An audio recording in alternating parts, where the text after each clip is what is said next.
Iran versus Israel এই দুই দেশের সংঘাত যেন এক মহাকাব্যিক লড়াইয়ের অপেক্ষায়।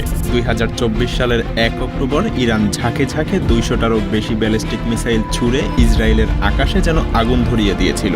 ফলাফল, ইসরায়েলের দুটো বিমান ঘাঁটি ধ্বংসস্তূপে পরিণত হয়। যদিও ইসরায়েল সরাসরি এটা স্বীকার করেনি, কিন্তু ক্ষতিগ্রস্ত অবকাঠামোর চিত্র সবটাই পরিষ্কার করে দিয়েছে। কিন্তু প্রশ্ন উঠছে, এত বড় আক্রমণের পরেও কেন ইসরায়েল ইরানে পাল্টা আঘাত করতে পারছে না? আমেরিকা আর পশ্চিমাদের সমর্থন থাকা সত্ত্বেও কেন ইসরায়েলের মতো পরমাণু শক্তিধর দেশ ইরানের দিকে পা বাড়াতে ভয় পাচ্ছে? তবে কি ইরান তার মিসাইল নিয়ে এমন কোনো শক্তি অর্জন করেছে যা মুহূর্তেই ইসরায়েলকে কয়েকশোবার ধ্বংস করে দিতে পারে? নাকি ইরানের পেছনে চীন আর রাশিয়ার সমর্থনের ভয় কাজ করছে?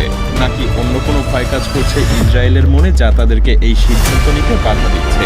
আজকের এই বিশ্লেষণে আমরা খুঁজে দেখব সেই সব রহস্য যা ইসরায়েলকে এখনো ইরানের উপরে আক্রমণ করতে হাজারবার চিন্তা করতে বাধ্য করছে। তো চলুন শুরু করা যাক। মিসাইল প্রতিরক্ষা ব্যবস্থা।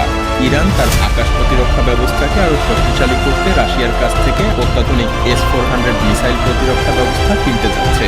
আর এই সিস্টেমের ক্ষমতা অভাবনীয়। এটা বিমান, এমনকি ব্যালিস্টিক মিসাইলকেও আঘাত করে ধ্বংস করতে পারে। যদিও S-400 এখন পর্যন্ত পুরোপুরি ইরানের হাতে এসে পৌঁছায়নি, তবে রাশিয়ার সঙ্গে ইরানের ঘনিষ্ঠ সম্পর্কের কারণে খুব দ্রুতই এটা হাতে আসার সম্ভাবনা প্রবল। অনেকেই মনে করেন ইরান ইতিমধ্যেই এই প্রতিরক্ষা ব্যবস্থা হাতে পেয়ে গেছে।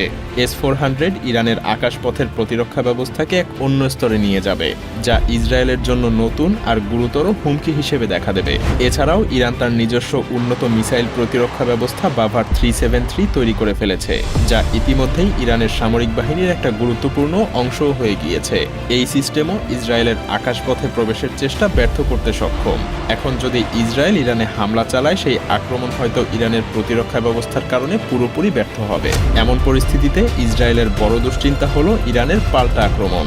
ইরান তার মিসাইল ক্ষমতা দিয়ে সম্প্রতি ইসরায়েলকে যে ক্ষতি করেছে তা ইসরায়েলের মন থেকে এখনো মুছে যায়নি। এই আতঙ্কই ইসরায়েলকে ইরানে আক্রমণ করার আগে কয়েকবার চিন্তা করতে বাধ্য করছে। যুদ্ধ বিমানের সীমাবদ্ধতা। যদিও ইসরায়েল আকাশপথে অন্যতম শক্তিশালী দেশ, তবে ইরানের মতো দূরবর্তী লক্ষ্যে হামলা চালানো তাদেরকে বড় ধরনের চ্যালেঞ্জের সম্মুখীন করেছে। ইসরায়েলের যুদ্ধ বিমানগুলোকে ইরানে আক্রমণ করতে হলে অনেকটা পথ পাড়ি দিতে হবে, আর এটাই তাদের অন্যতম বড় দুর্বলতা। এই দীর্ঘ পথ পাড়ি দিতে গেলে তাদের জ্বালানি সংকট দেখা দিবে, যে কারণে বিমানগুলোকে একাধিকবার আকাশে রিফুয়েল করতে হবে, যা অত্যন্ত ঝুঁকিপূর্ণ এবং সময় সাপেক্ষ।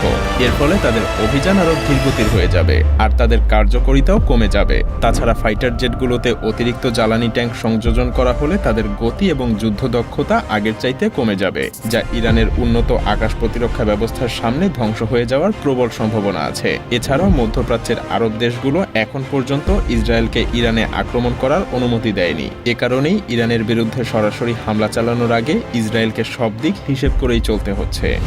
ড্রোন প্রযুক্তি। ইরান বর্তমানে এমন এক শক্তিশালী ড্রোন বাহিনী তৈরি করেছে যা ইসরায়েলের জন্য এক বড় হুমকির কারণ হয়ে গিয়েছে। স্বল্প খরচে উৎপাদিত এই ড্রোনগুলো পাখির ঝাঁকের মতো আক্রমণ চালিয়ে ইসরায়েলের প্রতিরক্ষা ব্যবস্থার উপর বিশাল চাপ তৈরি করতে পারে। ইসরায়েলের অত্যাধুনিক প্রতিরক্ষা ব্যবস্থা যেমন আয়রন ডোম একযোগে এত বিপুল সংখ্যক ড্রোনকে আটকাতে হিমশিম খাবে বলেই ধারণা করা হয়। এই ড্রোনগুলো সীমান্ত অতিক্রম করে ইসরায়েলের সামরিক ঘাঁটি আর গুরুত্বপূর্ণ স্থাপনাগুলোতেও আঘাত হানতে পারে, যা ইসরায়েলের প্রতিরক্ষা ব্যবস্থাকে দুর্বল করে দিবে। এই পরিস্থিতি ইসরায়েলের জন্য গভীর উদ্বেগের কারণ।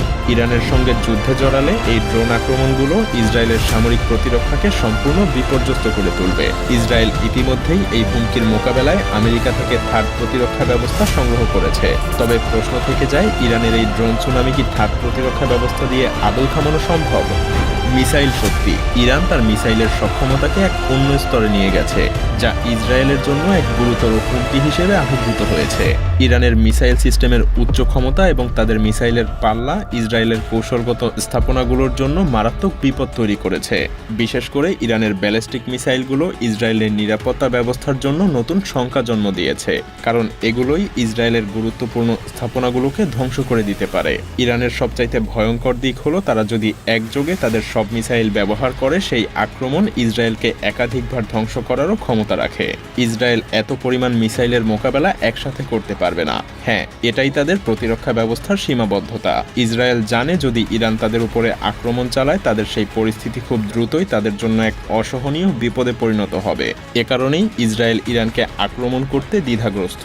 তারা ভালোভাবেই জানে যুদ্ধ শুরু হলে পরিস্থিতি এতটাই জটিল হয়ে উঠতে পারে যে তাদের নিজেদের অস্তিত্বই হুমকির মুখে পড়ে যাবে। ভূরাজনীতি। ইরান আর ইসরায়েলের চলমান সংঘর্ষের মঞ্চে ইরান এখন এক কৌশলগতভাবে শক্তিশালী অবস্থানে আছে, কারণ এর পেছনে আছে রাশিয়া আর চীনের শক্তিশালী সমর্থন। রাশিয়া সরাসরি ইরানের সামরিক সক্ষমতা বাড়াতে সাহায্য করছে, বিশেষ করে ড্রোন আর মিসাইল প্রযুক্তি দিয়ে। অন্যদিকে চীন ইরানের অর্থনৈতিক অবরোধ কাটিয়ে উঠতে সহযোগিতা করছে এবং আন্তর্জাতিক মঞ্চে ইরানকে শক্তিশালী একটা মিত্র হিসেবে প্রতিষ্ঠিতও করেছে। এই ত্রিপক্ষীয় জোট ইরান, চীন এবং রাশিয়া মিলে এক নতুন শক্তিশালী জোট তৈরি করেছে। এই জোটের মাধ্যমে ইরান তার আঞ্চলিক প্রতিপক্ষ ইসরায়েলের বিরুদ্ধে আরও শক্তিশালী প্রতিরোধ গড়ে তুলছে। এই কারণেই ইসরায়েলের ইরানের উপরে আক্রমণ করার আগে দ্বিতীয়বার ভাবতে হচ্ছে, কারণ যে কোনো ভুল ইসরায়েলের নিজেরই ধ্বংস ডেকে আনতে পারে। প্রতিরোধমূলক গ্রুপগুলোর আক্রমণ। ইরানের ঘনিষ্ঠ মিত্র হিজবুল্লাহ, হুথি সহ বিভিন্ন গোষ্ঠী এবং হামাস ইসরায়েলের জন্য প্রতিনিয়ত হুমকি হিসেবে আবির্ভূত হচ্ছে। হিজবুল্লাহ ইতিমধ্যেই ইসরায়েলের সীমান্তে হামলা চালিয়ে যাচ্ছে, যা যুদ্ধ পরিস্থিতিকে আরও জটিল করে তুলেছে। এই গ্রুপগুলোকে ইরানের সমর্থনে যে কোনো মুহূর্তে ইসরায়েলের বিরুদ্ধে রকেট এবং ক্ষেপণাস্ত্র হামলা চালাতেও সক্ষম। যদি ইরান আর ইসরায়েলের মধ্যে বড় আকারের যুদ্ধ শুরু হয়, তবে এই প্রতিরোধমূলক গ্রুপগুলোর আক্রমণ বহু গুণে বেড়ে যাবে, যা ইসরায়েলের প্রতিরক্ষা ব্যবস্থাকে চরমভাবে বিপর্যস্ত করে তুলতে পারে। ইসরায়েল তখন একাধিক ফ্রন্টে লড়তে বাধ্য হবে।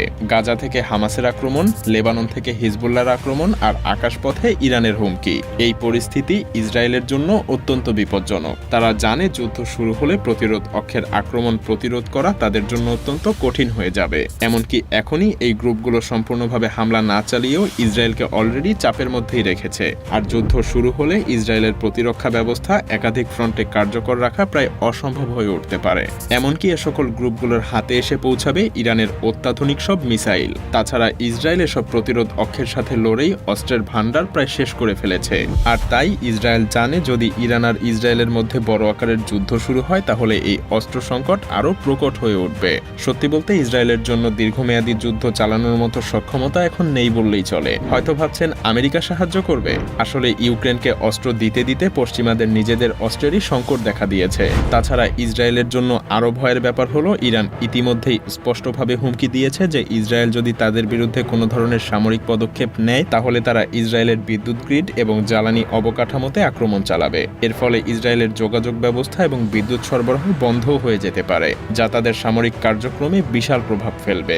বিদ্যুৎ ছাড়া ইসরায়েলের প্রযুক্তিগত প্রতিরক্ষা ব্যবস্থাগুলো অকার্যকর হয়ে পড়বে। এই পরিস্থিতি ইসরায়েলের জন্য চরম বিপজ্জনক হয়ে উঠবে, কারণ তাদের প্রতিরক্ষা ব্যবস্থা একসঙ্গে এত আক্রমণ মোকাবেলা করতে পারবে না। ইরানের এমন আক্রমণ ইসরায়েলকে কয়েক দশক পেছনে ঠেলে দিতে পারে। এ কারণেই ইরানের বিরুদ্ধে সরাসরি হামলা চালানোর আগে ইসরায়েলকে প্রতিটা পদক্ষেপই খুবই সতর্কতার সাথে নিতে হচ্ছে।